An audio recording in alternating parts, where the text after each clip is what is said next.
Hey guys, welcome back. I know it's been a while since I posted any videos, but tonight I'm going to start with showing you guys a tour of my brand new 2015 Bass Tracker Pro Team 175 TXW. I've been having a lot of trouble out of my old boat, so I talked to the fellows at Bass Pro and the bank and ended up buying this one. And so far, I like it a lot better than my old boat, which was a 1990 Javelin fishing ski. And it just kept having a lot of mechanical problems, and I'd actually put about $5,000 into it last year, and that was enough for about, I don't know, a third of the cost of a brand new boat, brand new Bass Tracker anyway. So anyway, I'm going to go ahead and start walking through the compartments of this boat and showing you some of the features and why I chose this boat and some of the things I don't like about it. So anyway, here we go. Okay, starting on the back of the boat, we have a 4-stroke Mercury, 60 horsepower. You can upgrade this boat to the 75 horsepower, but you only get like 1 or 2 miles an hour extra. And the only thing it really provides, it's a bonus, is a faster hole shot. But it's like $2,000 more or $1,500 more, something like that. I really wasn't that interested in paying that much for not a whole lot of gain. Not a big fan of the transom saver here, if you really want to call that an aluminum boat, motor carrier, whatever you want to call it, a lot of names. I'll probably be upgrading this to a spring-loaded one. Alright, let's give you a quick look around. The controls are right here on the left side of the motor. It also has a built-in battery charger. It's a Genius, which I'm not a big fan. I'd rather have them in Coda. 2-bank. This particular boat only came with 2 batteries, one for the trolling motor, one for everything else, starting battery. And we'll go ahead and open up the bilge here and look here. Has a 21-gallon fuel tank. Not bad. This right here would be the deep cycle for the trolling motor, and here's our cranking battery. Eventually I'm going to upgrade the trolling motor. Right now it's an Edge 45-pound thrust. I'm going to upgrade to at least a 70 and a 24-volt system. So this is all just temporary, and I'll show videos of that when I get around to doing it, which will probably be later on this fall. By now, some of you, let's see if I can get back here and show you guys the, I can't really do it with the stand I got, but the battery charger is mounted on the back transom right under here. Alright, you guys have probably already noticed I don't have carpet. I have vinyl. I'm not a big fan of the vinyl. Sounds like a good idea in theory. Easier to clean, doesn't stain, but actually this has already started to stain and deteriorate. I don't know how well you guys can see it. It's getting like a brownish red rust color there. And it's peeling up in some places, like right here in one of the rear storage boxes. And these storage boxes, excuse me, are really not all that useful. It could be a little bigger, but it is what it is. These come out.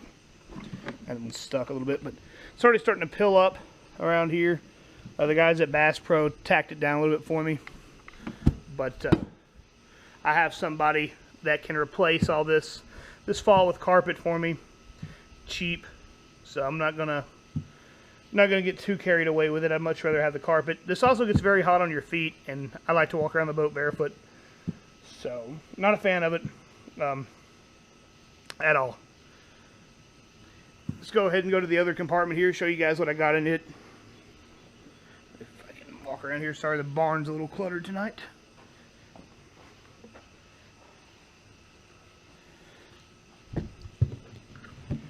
I just got some basic random fishing stuff. Got a little crappie cup there. Some stuff I got in Mr. Tackle Box. Buzzbait, line, horn. Don't really need this because I will show you guys later. This boat has a built-in horn. Some stuff from Balls Deep Tackle, whose logo was one of the first things I put on the back of the boat. I don't know if you guys seen that earlier. So shout out to those guys in Tulsa tonight. Anyway, the next thing we're going to go over is the 19-gallon Livewell in the rear. So I'm going to get up in the boat, and I'm going to show you guys some cool features of that. Okay guys, this is the 19-gallon Livewell. As you can tell, it's already got water. I left the water in here from the lake because I'm going to show you a cool feature about this Livewell. You can pull the drain plug down here and drain it, or you can pull out your aerator right here. That's not the aerator, that's the pump.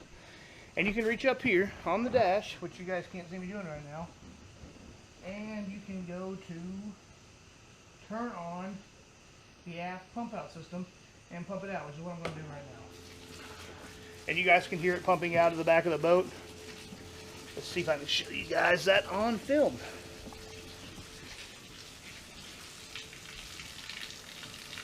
I'm happy I have dirt floors in here.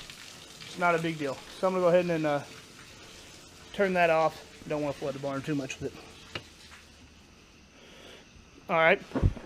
And now to fill the boat when you're on the lake, you simply push this in. So that's a pretty cool feature, I think. I like that. That way if I get back and I'm down here trying to get some live fish out of here and they're fighting, I can just turn that on. Which, I mean, I could always pull the plug too, but whatever. It is what it is. Alright. Next up, some storage. Under the seat here, this is the far passenger seat. Just had, you can tell there's carbon under here, which I wish the whole boat was, but whatever. They didn't have many 2015s left. They all had the new 2016s, and they're starting to push out some of the 2017s. So they're really trying to get rid of this boat, and because of the problems with the vinyl discoloring and starting to pill up, I was able to get it at a good price. And I really wanted a 2015 model to start with because they had a few extra features that the 16s did not have. Alright, the center seat here folds down for a step up onto the back when I have the seat on, which I actually have it removed right now. And in here, I haven't got this boat set up the way I want it yet, but I just have the warranty information and some of the stuff they gave me there at the dealership, trash bag. Alright, you also have, oh, this seat, driver's seat's kind of disappointing. It doesn't have anything under there. I don't understand the point of that, but whatever. Who am I to judge? I'm not a boat designer. Alright, you have two cup holders here and here. You got your drains, and right here you have a dry storage. You can put your phone or your wallet, your car keys, whatever in there. Keep it dry. And these just, well, yeah, there we go. They just snap back on like that. So right here at the helm, oh, we have a very cheap Lowrance. I'm sorry, but this thing is a total piece of crap. It will also be something I'd change out. This thing is still in black and white. That's crazy. Alright, and here are my aerator controls. For the forward Livewell, timer, continuous, and that's for the fill and aerate. That's for the aft. You got the timer mode, and the down below is continuous. And then these two on the bottom, these are the, recirculate and aerate and pump out when I push it in. And then this little button right here is what I was talking about earlier. I got the horn. Got a 12-volt plug here. Charge your phone. Speaking of which, you have this cool little feature here so you can hook your phone and look at maps or whatever while you're going down the river if you don't have one of those fancy GPS systems, which I plan to eventually mount right here and get rid of that. The rest is pretty self-explanatory: miles per hour, volts, battery gauge, fuel, and your RPMs. And then down here I have the bilge and the nav lights, anchor lights, and obviously the on, run, start key, ignition. Sorry, lost my train of thought there. Alright, down here on the floorboard, this is one of the features that is not in the 2016 model. I don't know why they took the cooler out. You know, I like the cooler. I can fit about, I don't know, 4 of the bigger Gatorade bottles in there. I noticed mine is missing the foam insulation. It's supposed to be in the top of it, but I can fix that myself with some styrofoam. Sorry about that. Side of it also comes with a light here. You can use it at night, tying on lures. This does not come with it. I added this, and I've seen Tackle Junkie 81. He mounted his to the side of the console here, but I'm planning on mounting a radio here eventually. If you guys haven't checked out some of his videos, and he has a 2009 or 2011, I'm not sure which, I'm confused right now, I have to look at his videos again. If you guys haven't checked out his videos, check them out, they're pretty cool. He's got a really nice channel. But anyway, I got a couple baits here that are just drying out, some stuff I got wet, some of these jigs I made. Livingston lure. Got my scissors, needle nose, some sun lotion, sunscreen, sorry, some repel, tick defense, mosquito repellent. It's that time of year here in Tennessee. God bless. I don't know how this got in here, but I got some JJs. If you guys don't have JJs, you need to get some. Stuff's great. I gotta order some more. Picked this up at Walmart. It's something I bought. I don't know. It's a little hook remover. I've never really used one of these. I've always used needle nose, but maybe I'll give this a shot. And I have an emergency poncho because I don't have my rain gear yet in here. So I grabbed that earlier at Walmart. Oh, I was on the road. I didn't have my rain gear. And we've been having some really nasty storms this week in Tennessee. In fact, we had flash flooding today in town. Okay, now moving on up here, I have a little rod strap here on the left side of the boat, the port side, and I have my Tatula and my blackout rod from Number 8 Tackle Co. I have a cheap Walmart panfish rod here. I was playing around catching bluegill earlier. In here, I have the other Livewell. This is the bow Livewell. This is another feature that 2016s do not have. They just have another storage compartment here. You can disconnect the fuses at the console and use this as storage if you want. To me, it's not a big deal. I don't really carry all that much tackle with me when I'm out on the lake. I carry what I need. I don't weight my boat down with all of it. I see some guys that have enough to stock a store. It comes with a bait bucket, which is nice. You can plug it up and just use the storage if you want, like I said. But I really wanted that because I like to fish with some of my cousins, and we like to get a little competitive so they can have their Livewell in the back with their fish, and I can have mine on the front. All right. Let's go ahead and I got to be really careful because of the way I mounted my little cubby here. But raising this up, it's got a hydraulic assist arm. I have my chair on the bows holding it back. There we go. All right, in here you got, it says you have room for 8 rods, but you actually have plenty of room down here. And I got another Tatula. Actually, I got 2 Tatulas there. And a cheap little Boo Garcia. My seat pedestals. Got a ruler down there for measuring fish and net. Paddles back there, and so are my lights. They're just tucked up. I don't know how well you guys can see. The lighting's not that great in the barn. But anyway, it's pretty nice. A lot better than my old fishing ski boat.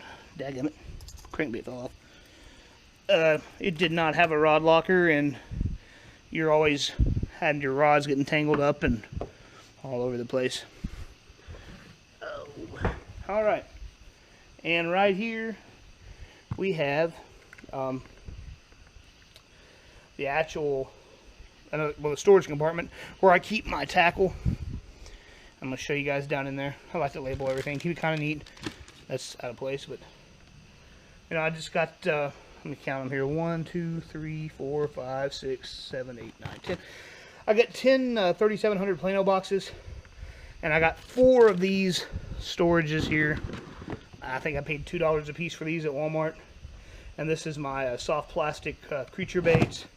I got another one down there for worms, another one down there for flukes, and one for just random pan fishing gear, because I get a lot of strange stuff in my mystery tackle boxes for pan fishing that I may or may never use, and you know, I just put it in there, and if I'm feeling a wild hair, so to speak, I'll give it a try.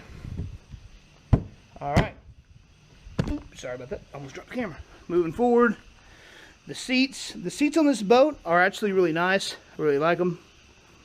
Up here on the bow, I actually took this on my old boat. Probably going to upgrade sooner or later, but for right now it's pretty good. And this is a Garmin Echo 551 DV.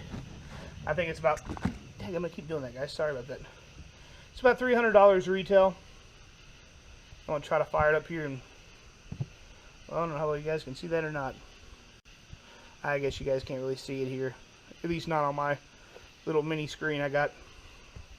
But the controls here are pretty simple. I just have a plug for my trolling motor and a tilt switch for the engine on the back. I have a recessed trolling motor tray on the bow, come built in. It has a holder here, got scissors, needle nose, Sharpie. Never know when that's going to come in handy. And I have a 45-pound Minn Kota edge. So, it's not exactly great. I want to get a 70-pound, because that's only a 12-volt system right now, but I'd like to get a 70-pound 24-volt system set up eventually, and that's one of the things I plan on doing it to this winter, as well as putting carpet down and upgrading the console fish finder. But anyway, guys, hope you enjoyed the tour, and if you do like my videos, subscribe and all that good stuff, and I'll keep making them for you guys. And hopefully with a new boat, I'm going to be able to get out on the lake and do a lot more stuff, show you guys a lot more cool videos. I would have already been doing that, except my boat kept breaking down. It was really getting frustrating. So anyway, I'll catch you guys later.